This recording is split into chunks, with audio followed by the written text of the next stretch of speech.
Well, it's only gone and been sponsored by Squarespace, hasn't it?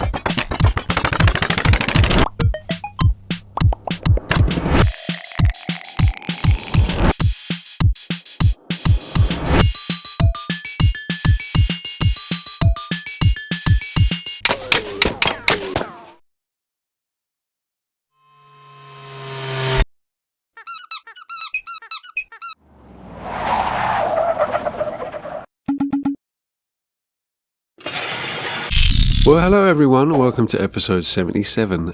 There's no piece to camera today because I'm not currently in the workshop. I'm actually outside in the wilds looking for Cat because I need him for something. I'll go into it next episode, which is also the Big Bot Bash episode, which is what I'm getting ready for too. So this is kind of like a quick put together episode, but we need terrain for Bangarang in our Bangarang series. So that's what we're going to do.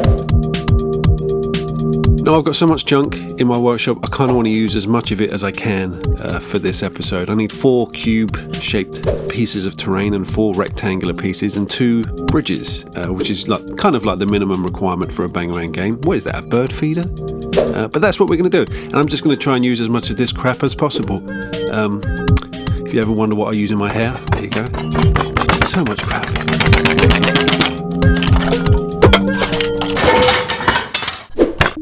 So there are loose measurements you need to kind of follow when you're making terrain for Bangarang. It's basically 2 inches by 4 inches for the rectangular pieces and 2 inches by 2 inches for the cube pieces. And the bridges I think are 8 inches long. I'll have to check the rule book, which is available for purchase down below. Good segue, that. Now, I am English, as we all know, and we do use centimetres here, so I've put the centimetre measurements in there as well, you know, just to avoid confusion. There you go. So you may be wondering, why do we need such precise measurements? Well, the game works in stacks, okay? So the terrain is like a certain amount of stacks high. 2 inches is 1 stack, 4 inches is 2 stacks, and so on and so on. And you calculate how much damage you get when you fall off the terrain by how many stacks. If you fall off 1 stack, then it's a certain amount. Fall off 2 stacks, it's like that. So we basically didn't want you to pull out your tape measure and just start measuring terrain to figure out how far you fell. We just wanted to keep it as simple as possible. So I had to use this pipe because, you know, who doesn't like a big giant metal rusty pipe? Now this pipe was clean, I'm pretty sure. I mean, I'm just gonna have a quick, yeah, there's no particles in there. You should always blow torch these sort of plastics, these pipes, and anything that kind of contains water because nothing sticks to it. So just give it a little blast with a blowtorch and it should be all right. It should be stickable. So because I have to be pretty quick with this build, I'm going to use a glue gun. Now, everyone knows I hate glue guns. They're good for certain things like foam and that, but not for plastics. But we're going to use it anyway because I just need to speed this up. But I guarantee when I paint the thing, bits are just going to fall off and I'm going to have to super glue them back on anyway. So, you know, coffee stirrers. We all have coffee stirrers. I love coffee stirrers. What do we do without coffee stirrers? Probably use spoons. But you couldn't use spoons in your terrain, could you? I mean, you probably could. It just wouldn't look as good. If you don't have coffee stirrers, go to your local coffee shop and borrow a few, you know, but don't buy coffee because that money could be used to join my Patreon. It's about the same price. These are cotton candy sticks or candy floss sticks, or I'm not sure what we call it over here. We just call it sugar clouds. But yeah, they're really good. They're kind of square and I use them as like support beams. Look, just like that. Now the point of the Bangarang terrain is that it's all stackable. You can have like 1, 2, 3 stacks high, and this pipe I know is not really going to stack on top of a box, which is, you know, that's fine. This one would just be on the ground. I just wanted to use a pipe. Everyone likes a good old pipe, just like your dad. So this video is sponsored by Squarespace. Now Squarespace is a website where you go to make websites. Now if you have no idea how to make a website, you don't know how to do with a HTML, is it HTML? I'm not sure. And you just want to make a website about things like, you know, like a pickle website, for example. Like, yeah, like that, like pickle perfection. That's it, Bill. Click there. If you just want to make a website that's quick and easy and clean and nicely designed, then go to Squarespace. I made this website in like, you know, it must have been like 0.5 seconds. Maybe a little bit longer, I'm not sure, but it was really easy and it looks pretty good, and I will add stuff to it at some point. But yeah, if you want to make your own website, there's a sale going on at Squarespace. There's a little link down below. Go and have a look. So along with collecting all sorts of different junk, I like to collect little textures. These are little bits from like cake trays that you get in like Mr. Kipling cakes or a biscuit packet, and you get all sorts of weird textures in, you know, microwave trays and things like that. And I mean just look at that. Look at that texture. Look at that. You could spend 50 quid on that texture at Green Stuff World, you know, just for a little bit of styrene with that texture. Just use a little cake tray. And you don't get cakes with styrene bought from Green Stuff World, so you know that's an added bonus. Just stolen ideas. Am I right? Am I right? And when it's painted, you'd have no idea that wasn't styrene, would you? Now stop spending all your money on rubbish and buy cakes. Now these are cake pop sticks. Talking of cakes, these are cool little plastic tube things. I got a lot of sticks.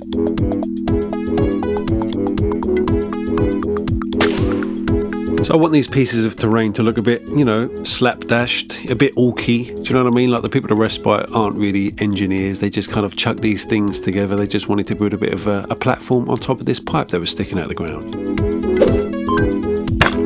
So to keep the pipe motif, I want to use this little bit of cut-off pipe and make another one of those little pipey bits of terrain, because there's, you know, I like little themes running through my little terrain sets. And here we go. Didn't even have to show you because I've already shown you. Just a bit smaller. There you go. And they fit together like that.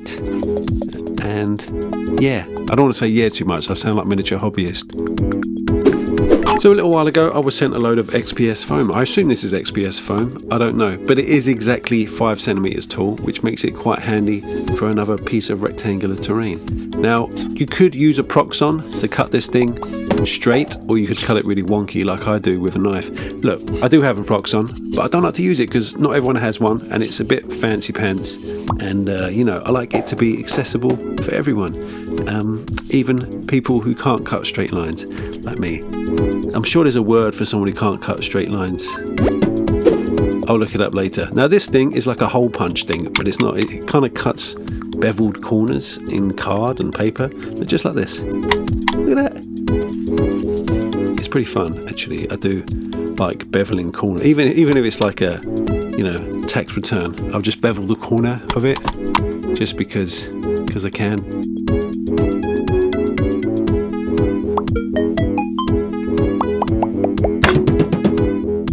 For some reason, I kind of sanded the corners of this rectangle cube thing. I have no idea why. I kind of just wanted it to look a bit more sci-fi, but it ended up looking like a lump of clay. I'm not cutting any more XPS foam, so we're just going to deal with what we have. And if you have a pair of these scissors, look, that's a sci-fi door right there. Along with straight lines, I'm actually very terrible at kind of lining things up and sticking them on properly. So as you can see there, it's pretty wonky. But we'll just say it was beat up by a giant robot or something. These are cable ties. I'm going to use these because I like that little ridge detail on there. And I have a lot of them. I mean, my plan really now is to just stick a lot of stuff to it until it kind of looks like something more like a shipping container than a lump of cheese, you know. Hopefully it will work. We're going to use these little bits at the end for door handles because they kind of look like door handles, and they're just sitting there right in front of me, so they would do.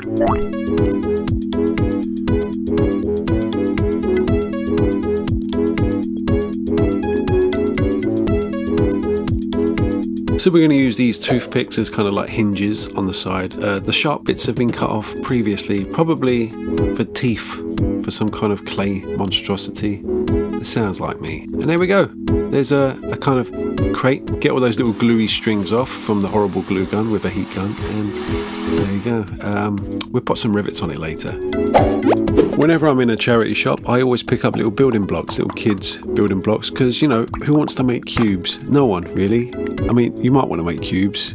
You're never going to make them as well as a little child's building block. I don't know what I'm talking about. Basically, I don't like making cubes, so if I see these for cheap in a charity shop, I pick them up. They're not quite 5 centimeters by 5 centimeters, but that's fine. We're just going to add a load of crap to it until they are. It's still looking a little bit wonky, to be honest, but that's fine, that's alright, a bit less wonky than the last one. We'll figure out a better way of cutting these things. So these things are little partition things that go in my bit boxes that I don't really use. You know, I've got lots of these. You get lots of extra ones when you get like a bit box. I'm going to use these as little panels. This will make it look more square and might fan it up. and a couple on the end to look like doors, and there we go. Look, I want every one of these cargo boxes to look different from the other, you know, like they've come from all different planets and they're all just mismatched, and look, I just don't want to make the same box over and over again, I'm going to be honest with you, but I'm quite happy with that one. That looks alright.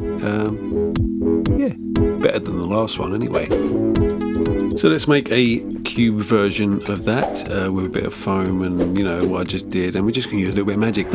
See, a little bit of magic and we're all done. Now on the sides I'm probably going to use some cotton candy or, you know, sugar cloud sticks to just bulk it out a little bit and make it look a little bit more different.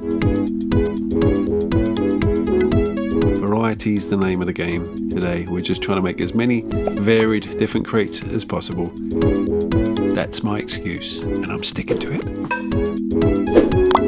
So as I was ready to make the next box, I remembered I had this special tool for cutting straight lines. This thing. This is used for cutting card and paper, but I'm pretty sure you can cut EVA foam. Now we're talking, look at that. Oh yeah. Now this thing is I thought it was like a paint tube squeezer, but it's actually like a toothpaste squeezer. It might be an oil paint squeezer. I'm sure it can squeeze any tube, but it's really good for adding texture on EVA foam. Look at that. Whether that will last or not, I don't know, but it looks pretty good for now.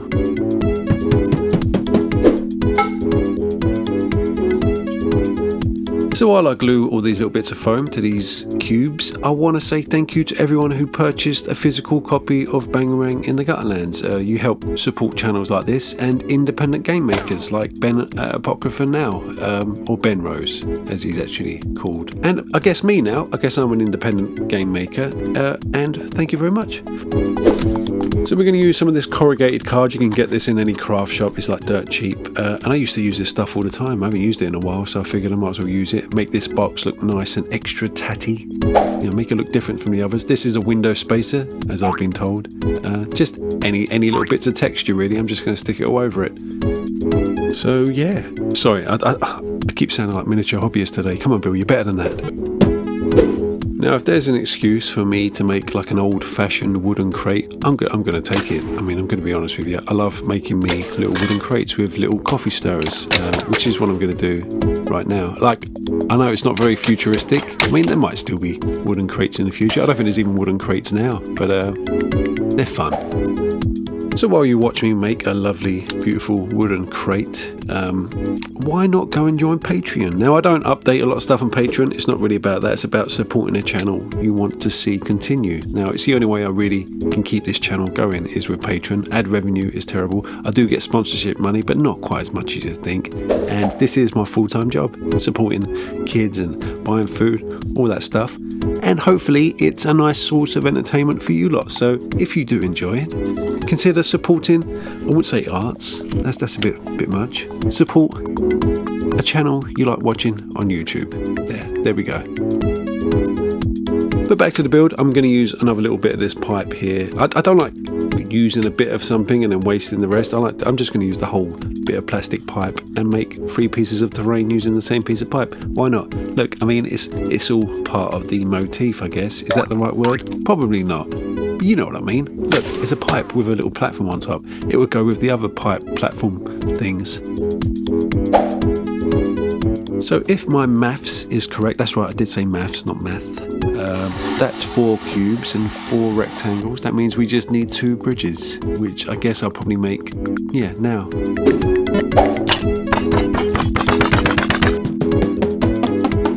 So I just had a dig through my box and got out every kind of flat piece of textured plastic I could find. And we're going to make a ramshackled bridge. Basically 2 sticks about 5 centimeters apart with loads of bits of plastic stuck on it, like it's just been made like a makeshift bridge. That thing happens to be 5 centimeters across, which is quite lucky for me because I can use that as a guide to stick my sticks on. Look at that.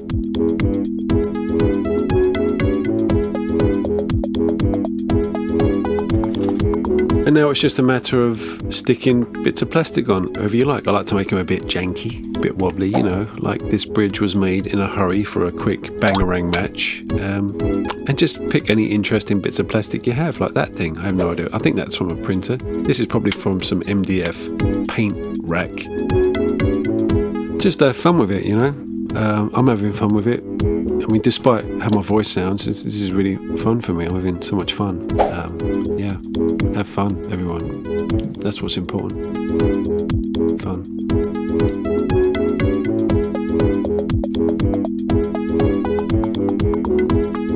I like to take all those little offcuts that I used earlier and just stick them all over the thing like it's being repaired over and over again. Just use up all those little offcuts. Saves you throwing it in the bin. And there we go, that's one bridge. Let's make another one. Probably going to be much like this one. So I'm probably just going to let the music play and have a cup of tea. See you in a minute.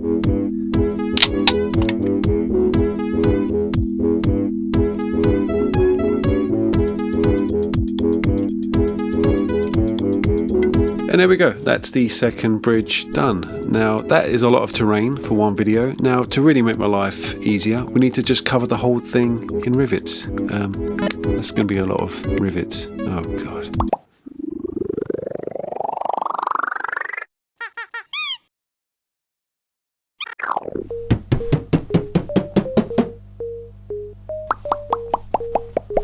So I just purchased 10,000 of these little hemispherical nail art beads. They're the perfect size for rivets. Let's just stick them on, shall we? It's rivet time.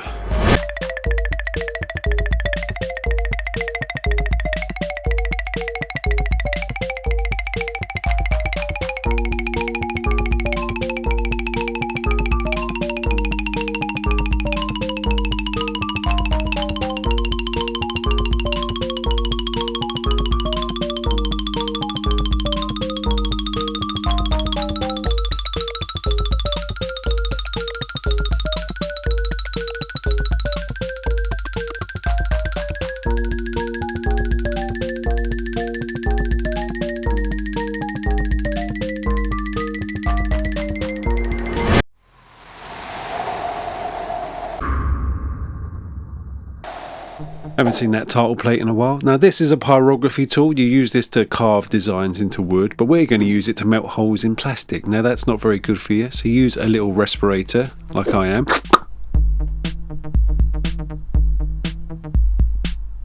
So these cargo crates and pieces of terrain have to be beaten up because they're basically used over and over again as cover in a game of Bangarang. There's bullets flying everywhere, flamethrowers, explosions, slashes from weapons and all sorts of things. Lots of damage. But you want to try and make it look as random as possible. Now being a pattern seeking mammal, as I am, as I hope you are, it's quite hard to do random. So maybe just close your eyes and just like pick a spot and then do it. But don't close your eyes for like too long because you may just give in to the fumes and just drift off.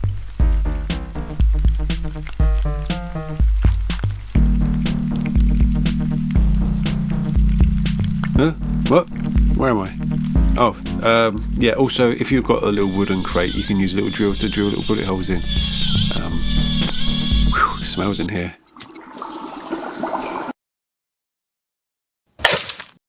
There we are, a fresh tray of terrain straight out of the oven. I say the oven, it's a very cold oven. Call my back garden. Now this is some white paint. Now normally I would do a zenithal spray from above to kind of add some tones, but we're going to dry brush these things with white because they're going to be stacked in all different orientations. There's no real up or down with these pieces of terrain, so we're just going to dry brush. And who doesn't like a bit of dry brush? Dry brush. But anyway, that's enough talk about painting. Paint time with Bill is boring time with Bill, and boring time with Bill is story time with Bill. Today we're going to talk about all of the strange and interesting things that can happen in a game of Bangarang. So all sorts of strange and interesting and weird things happen on the Gutterlands. The Gutterlands is a made-up world where everything I build is set in. It's basically a dumping ground for technologically advanced weapons and technologies and machinery and bioweapons that was, dumped there after a giant intergalactic war. That's the gist of it.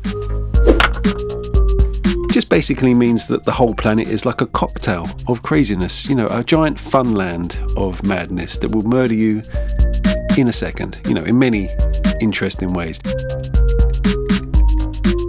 Often this craziness can spill over into a game of Bangarang. Bangarang is basically a tournament, like a gladiator arena where robots fight other robots for sport and glory. So in the rulebook, we've tried to incorporate some of this craziness. Every time you make a successful hit on a robot, you have a chance of something exciting happening. Now, sometimes these things can benefit you, or they can harm you, or they can harm everyone, or they can benefit everyone. So first I'm going to talk about the nanites. Nanites are basically micro robots, basically like a cloud of robots the size of like human cells that would go along, and they would basically, that's what all the Rust is about. These things go around, they break down metals and they destroy old technology. That's what they were designed to do. But obviously, like everything else on the Gutterlands, they kind of evolved into their own thing. Some nanites still go around oxidizing metals and breaking down old dangerous technology, but some of them have evolved to kind of repair technology, or they've decided to build their own technology. They kind of just taken a whole life of their own, and they kind of roam the countryside, you know, in big clouds. And sometimes they can roam into a game of Bangarang. They could either like come down, destroy the robots, take them apart, or they can rebuild them.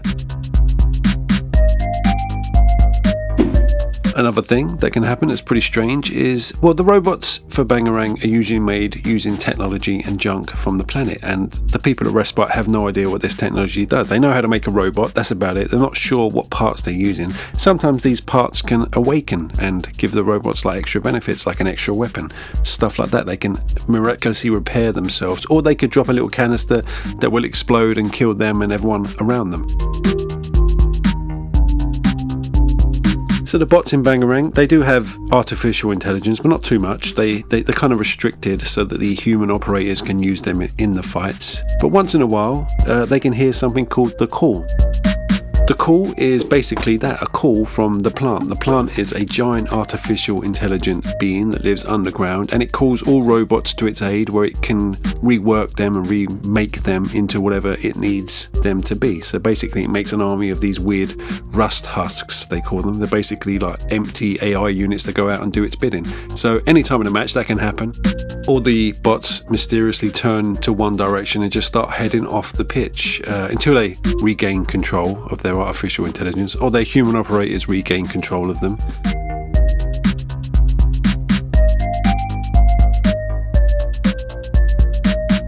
So a game of Bangarang is really loud, and it creates lots of vibrations in the ground. Now vibrations attract the molars. The molars are basically giant mutated mole creatures that like to dig underneath things. They like to dig underneath buildings or people, anything they think may be useful to them. They like to collapse it down into a pit and eat the thing, or destroy the thing, whatever. Sometimes they would dig underneath a robot in a game of Bangarang, but not eat the robot because it's not really edible.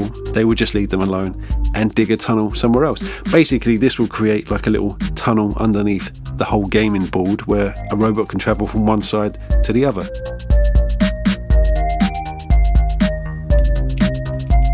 Obviously, the Gutterlands is really polluted, and you get really horrible storms, and you get horrible acid rain clouds that come along, and sometimes in a Bangarang match you can get an acid downpour, basically like acid rain we used to get here, or we still get here, but much more concentrated. It doesn't really affect the metallic bots too much, but the meaty ones do have a hard time with it, and it does tend to hurt their delicate skin.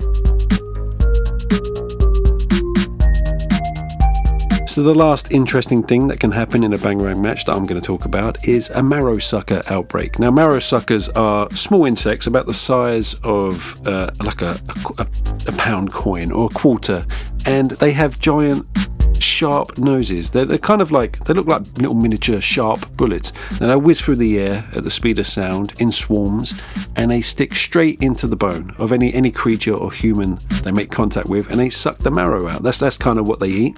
So sometimes they can swarm a battlefield and make everyone flee and in terror and panic and pain, and the operators of the bots obviously get slightly distracted. But there you go, that's some of the craziness that can happen in a Bangarang match. I hope that was entertaining for you. Let's go look at the glamour shots.